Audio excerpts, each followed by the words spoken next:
So it's Saturday, and we left Bend this morning at about 10:45, and came down Highway 97 through Lapine, and then cut over on Highway 138. Our hope was to go to Crater Lake today, but the north entrance to the lake was closed because of the fire, and it would have been fruitless for us to try and get down in there. So. Plus, we got about an hour late start this morning, trying to catch some warmer weather. The weather's been beautiful. It's just blue sky, sunshine, scattered clouds, and still cold, but warmer than yesterday.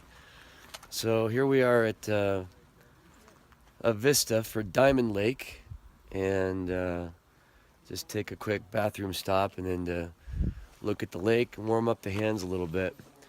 Our hope is to head on over to Roseburg, and then from Roseburg take Highway 42 over to Bandon, and then from Bandon we'll head down into our last stop at Crescent City, where we'll spend the night again tonight. But just wanted to show you a view of the Diamond Lake out there, and then also just some of the snow-covered mountains that they've got up here in southern Oregon.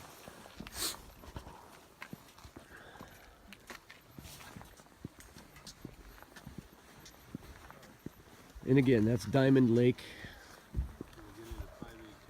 We're on Highway 138 headed west.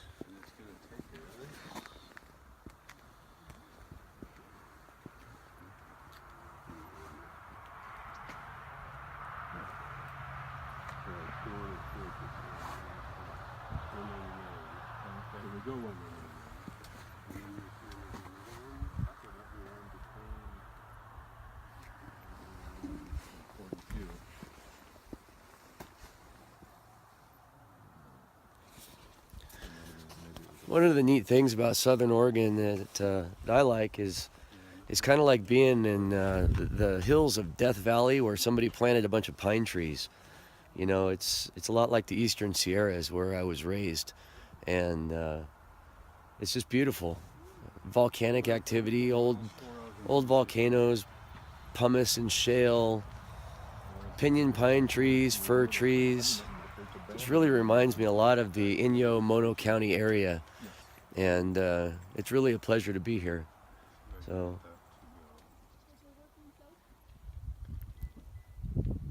just really enjoying the day. Are you still live? Lauren, what do you think about the ride so far today? Well, it's definitely been a cool ride, and you know, Highway 97 is a lot more tolerable than going down I-5, that's for sure. And so that was kind of nice, and it was nice once we got around that big long string of slow vehicles, and the highway kind of opened up a little bit. And this road that we're on here, 138, has been gorgeous so far, and I'm really enjoying looking out over Diamond Lake and presuming that that's Diamond Mountain, but I don't know. Anyway, that's kind of where I'm at right now. Great, Hey, thanks. Jeff, What do you think about hey. the ride so far today? Oh, well, I had to turn my grip heaters on. Oh, there we go again. Just in sympathy for you guys, you know. I'm a little sweaty, kind of hot, but I'll be okay. No, it's the only thing I got going for me. Oh, it's beautiful up here. Perfect weather. Mountain, did you see that mountain over there? Holy moly. Yeah, it's I think what we've got here is we've got Mount Thielsen and Mount Bailey. I don't know which one's Mount Bailey and I don't know which one's Mount Thielsen, but yeah, a lot like Mount Shasta. Well, Lauren was talking about Highway 97 coming down from Bend and through Lapine, and then it's a lot like I-5. It's just all straight, and the traffic's always backed up. There are very few passing lanes. The speed limit's only 45, maybe sometimes 55. Bumps up to 65 once in a while. But it's just a long, straight, boring ride. So it really is nice to be back on 138. There's a stretch of 138 coming from 97 that's probably the longest straight stretch I've been on in a long time. But once we went over the pass, still snow on the ground in September. Once we went over the pass, the road started getting a little twisty, and that's a lot more enjoyable.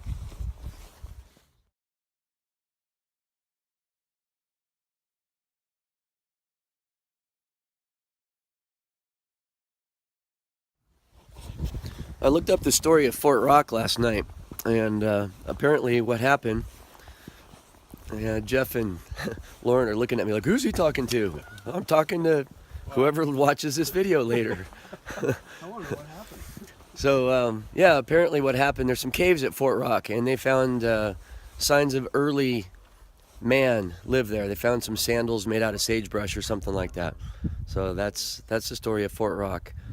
There was no cowboy Indian standoff or anything like that, which I was very disappointed in. But anyway, there's a cave that some people lived in. That's the Fort Rock story.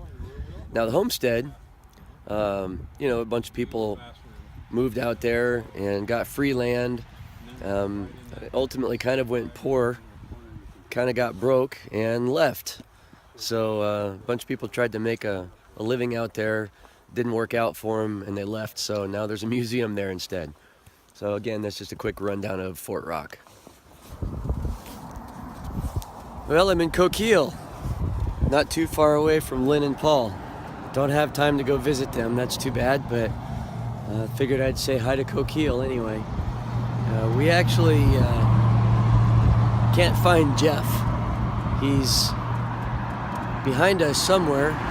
A few miles back, I saw him behind me, and then we came through Coquille and got ready to make a left turn on Highway 42S, and before you know it, there's no Jeff. So I ran ahead a few miles to see if he missed the turn.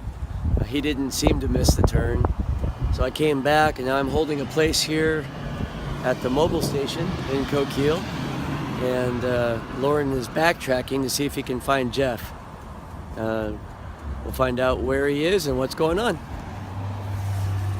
Well, Lauren and I made it to Bandon, but still no sign of Jeff. We decided to go ahead and leave Coquille and come to Bandon because that's kind of where our plan was to meet. And we're still waiting to see if Jeff is going to show up. We took 42S there at Coquille, and we think Jeff went 42 all the way to 101, and then he's got to come back down 101 in the Bandon, which is kind of a little bit out of the way from the quickest route here. But if that's what he did, then it'll take him longer to get here than us. So Bandon is where that fish and chips place is in Old Town. Sorry about the bright sun, but we got Old Town right over there. And we're sitting here at the Shell station waiting for Jeff.